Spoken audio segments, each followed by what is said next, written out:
Well, it's a really odd time we find ourselves in. People are saying that the recession is over. We're going to get a soft landing and everything is going to be fine. My charts just don't say that. So I think we have a balancing act. Personally, I think you need to sell whatever you're going to sell. You need to sell it now. You need to get rid of it. You need to sell it. And then buy. Because when the buy times come, you're going to buy everything you can get your hands on. This is where we make fortunes. Fortunes will be made. But you don't want to buy too soon. At the same time, you want to sell. So there's a little bit of a balancing act. I don't know that we're going to get it perfect, but we need to talk about that. So let me go to my next slide. Let's just see. Let's see what we have. So I've been using this our stylized timing model over and over and over again because risk is very, very high. We're up there at the top. You don't see that arrow there, and it's not a point and then it rolls over. It's kind of a plateau, and it's a process of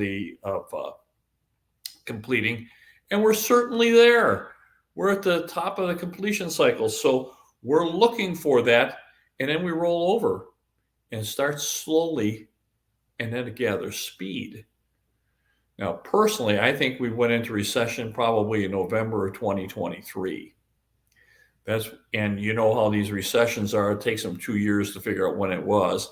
That's just my charts and my estimations are last year we're already in a recession. We just haven't recognized it yet.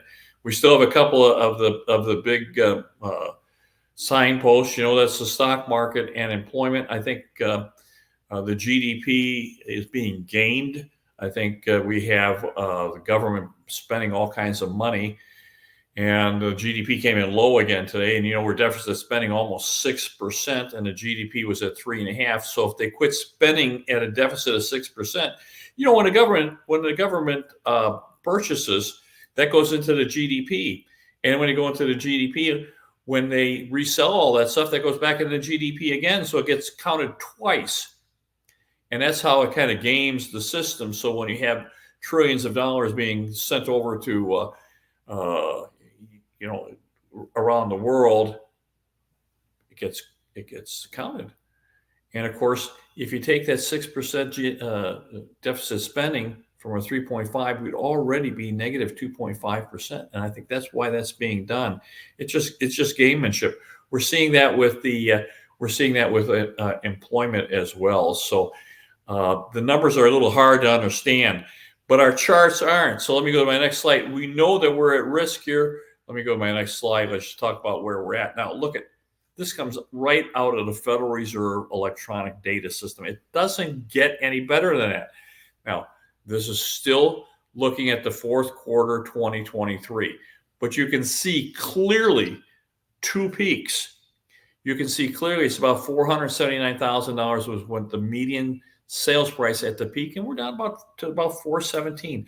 Now, I expect we had a pretty good first quarter of 2024, so that may pop up a little bit. Certainly not going up to 479, but I think this is the rollover period. So what do you do? What do you do if you have properties? Now, I just sold one of my lots. Doesn't bring income into me, and it's kind of an alligator. I have to pay taxes and HOAs and stuff like that. So I sold that and I'm buying something else. And I don't mind doing a 1031 exchange because that's seasoned money. It's not new capital. It's been in the market for a long time. It ran up like everybody else. And whatever I buy is also run up. So they kind of wash each other out. But I want you to look at where that peak is. Now, you see that shaded bar right around 2008? That's where it started. And it's got to resolve itself. Now, it's going to resolve itself. So let me go back. So that's where we're at. You see that peak? We got to come down that other side. That is not going to be fun. Lots of people are going to lose everything. People are going to lose fortunes. But once they lose it, we're going to buy them. And we are going to make a fortune. So there's a timing here. I want you to understand there's a timing. So we have to be a little careful. Now, you're going to be scared to death when I tell you it's time to buy. Now, I might not get exactly because we've identified 3 spots. Remember, 3. So The first one is not the lowest, but that's where all the good properties are. And I would say, if we're allocating, say, $1 million, we're going to put maybe a third out, maybe 25% of our capital out, and then we're going to hold the rest. So we're just going to kind of put our toe in the water at that point, but we're going to definitely want to be there. So let me go to the next slide. You can see we're going to come down that other side. We're going to come down in a very, very vicious way, and that's coming. So and there's nothing anyone can do about it. It's going to resolve. It's just going to. So let me go to the next slide. And I want you to take a look at this from a perspective of 1965. Look how far it's gone. Now, I'm going to tell you, it's so far out of whack because we put all this capital in. Oh my God, the liquidity. I've showed you the charts in my prior videos. By the way, if you like these videos, I try to bring in really good data. If you like them, give me a thumbs up and subscribe. Holy cow, does YouTube love that. That just really, really helps us out. Now, these are going to come down hard because they have to resolve all the liquidity that was put in. Remember, if you look at my prior videos, we saw a liquidity of $11 trillion put in 30 days. So where does that go? You wonder why you have inflation. They put all this money in. It's got to go somewhere. That's why the stock market took off. That's why real estate took off and bonds crashed, because it automatically tells you inflation's coming. So it has to resolve that whole thing. You see that chart? It's got to come down, and it's going to come down hard. Now, if as an investor and you want to sell a rental, what should you be asking? You should be asking, what are you going to do with the money? So it's a balancing act. What in the world are we going to do with it? Now, here's the other side of this. Now, this is why I say it's a balancing act, because I think that we're going to have a huge correction in an ongoing bull market. It's kind of hard to understand that. I think we're going to have a really, really hard correction. The cycle is going to complete. But their demand is enormous. Now, this comes right out of Federal Reserve electronic data. I've also used this before. Is that when you start looking at the national home builders are projecting a 4.4 million unit shortfall. And we start talking about Fannie Mae having a 7.3 million unit shortfall. And we have people pouring across the border. Well, we're going to need these houses. That's why I'm not selling my portfolio. My portfolio is free and clear. I don't have any concerns about financing. If we have to take a few percent off, we're going to do that.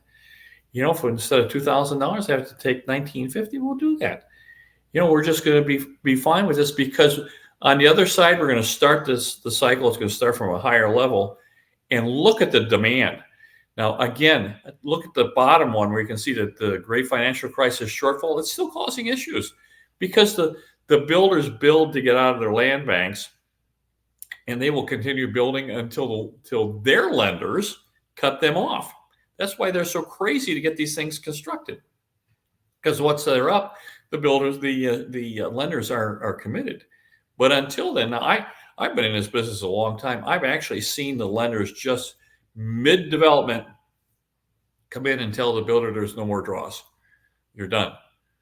So, and I think the builders know that. So they're trying to build, they're anxious to get this done, to get it sold as quickly as they can. But we're going to come back because we have a shortfall.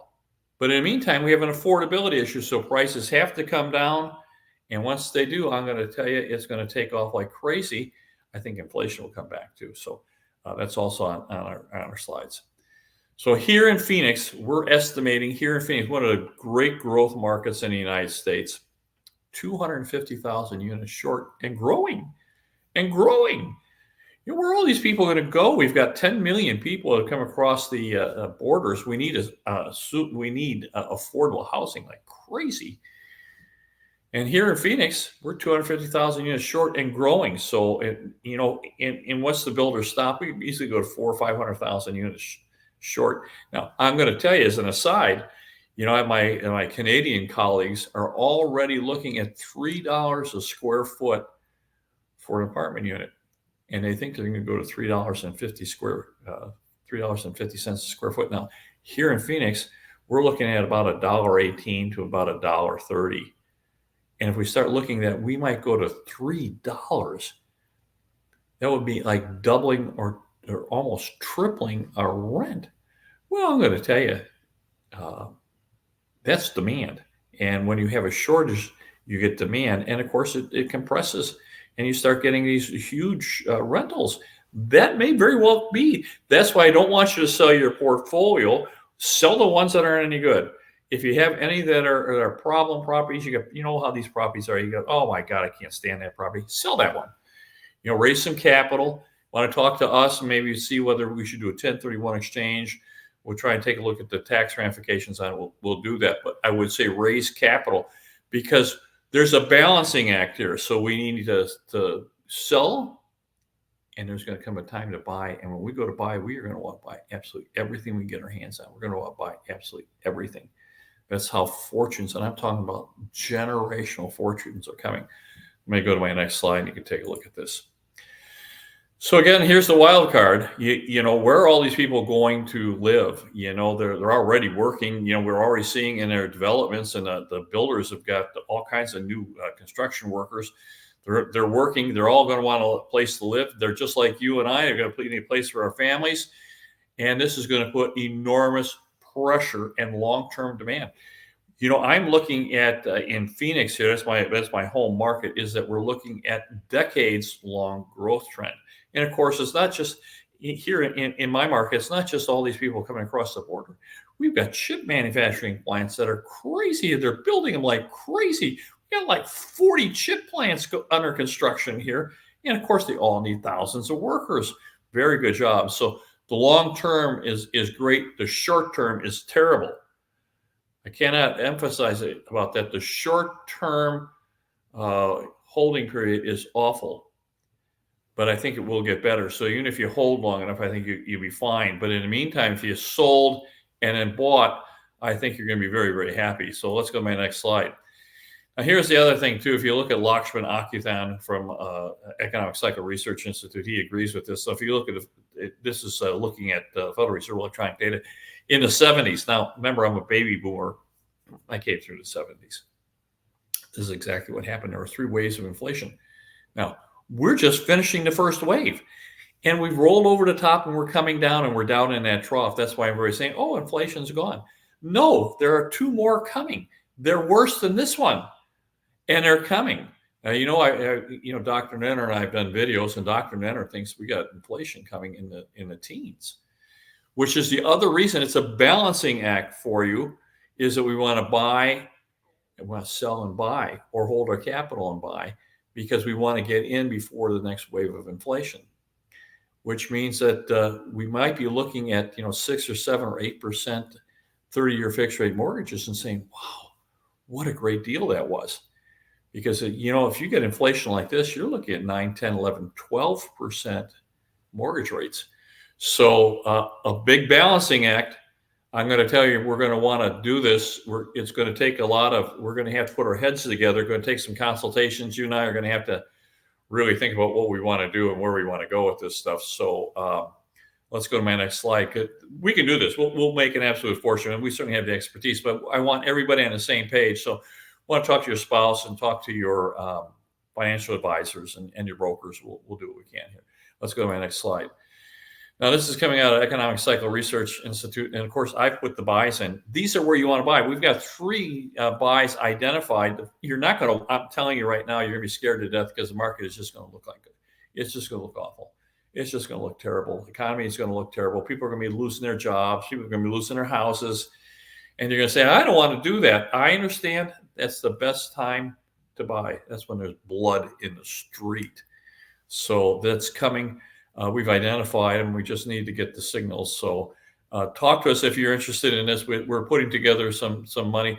We can do it 1 or 2 ways. You can own all your properties. We'll just, you can manage them all yourself if you want. We do soup to nuts. We've got management companies and people repair stuff and mark and put tenants in and do all the accounting, and we'll take care of absolutely everything. We are fiduciaries, so we'll take care of absolutely everything and send you a check. Or you can be as involved as you want. These are your properties, or you can join our group. But we can put these in your properties, or if you want to go 100% passive, put it with us. Just depends on how you want to do it. Whatever works for you is fine with us. We have a very good business, and we want to do its best. Now, again, I've shown this many, many times. This is coming out of Charles Hugh Smith. He's done a wonderful job talking about bubbles. And you have to understand, we have been in a bubble. They call it the everything bubble because it was in the everything bubble. Bonds went crazy. We went down to, like 0.25% or 0.6% for a 10-year treasury. Now they're up 4.5%. And of course, the bonds have just had their heads handed to them. They've just been devastated. But it was a bond bubble. And we're in a stock bubble, and we're in a real estate bubble. So these things need to resolve. And this is part of the symmetry. And Charles Hugh Smith is saying that we could easily see, and you can see this now, it looks just like mine. It's amazing things look very similar to my models, is that he thinks we could easily have a 30% retracement. I agree. I think 30% would be easy to do, particularly from these lofty levels. But he thinks that we might go down to 60%, depending on the locale. Remember, real estate is regional. So yes, the whole asset class can come down. One region is going to be more impacted than another region. I remember here in Phoenix, Arizona, we wore the crown for the worst place in the world to be buying real estate. We had that during the great financial crisis. That is not going to be us this time. So this is actually going to be a pretty good place to own real estate. We're not going to get away from this immune, but nowhere near as bad. I think Austin, Texas, certainly in trouble. Dallas, perhaps.